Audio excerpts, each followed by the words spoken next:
खोई हुई दिशाएं डॉक्टर कमलेश्वर की आधुनिक हिंदी कहानी है जिसमें डॉक्टर कमलेश्वर ने एक युवक चंदर के जीवन और तन्हाई का सचित्र वर्णन किया है। महानगरों में रहने वाले जो लोगों की भीड़ में रहने वाले फिर भी अपने को मनहूस और एकांत का अनुभव करता है, ऐसे चंदर जिनकी पत्नी का नाम निर्मला है, कैनेट प्लेस पर खड़ा पूरा दिन व्यतीत कर देता है। कहता आज तो दिन बर्बाद हो गया, जैसे लगता है उसके जीवन की दिशाएं खो चुकी हैं।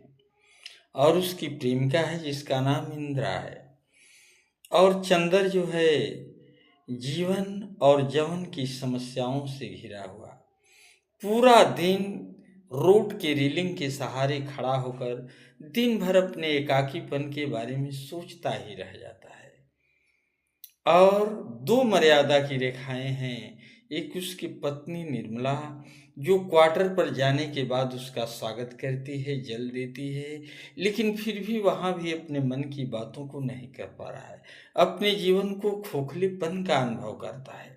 इधर दिल्ली के कनेक्ट प्लेस के सामने रोड रेलिंग के सहारे खड़ा होकर चंदर बहुत देर तक सुनेपन की बातें सोचता है। उधर कस्बे में इतने बड़े महानगर के में उसकी इंदिरा एक प्रेमिका थी, लेकिन दो मर्यादा की रेखाएं उसके जीवन में है। एक पत्नी की मर्यादा की रेखा और एक प्रेमिका के मर्यादा की रेखा। दोनों के खोखले मन की बातों को सिमटा करके रह ही जाता है। पूरा दिन बर्बाद होने के बाद सोचता है कि अब तो इतना दूर निकल आया, कदम थके थके हो चुके हैं, कैसे मैं उसे देखूं और जीवन को खूबियों तक कैसे व्यतीत करूं। कुछ देर घूमने के बाद चंदर घर पे आता है। निर्मला उससे कहती है कि अब तो थके थके हैं, जल पानी उसे जो कुछ है नाश्ते के रूप में लाकर देती है। फिर घर जाने के बाद आराम करने के बाद भी उसके मन की खामोशी उसे बेचैन कर देती है।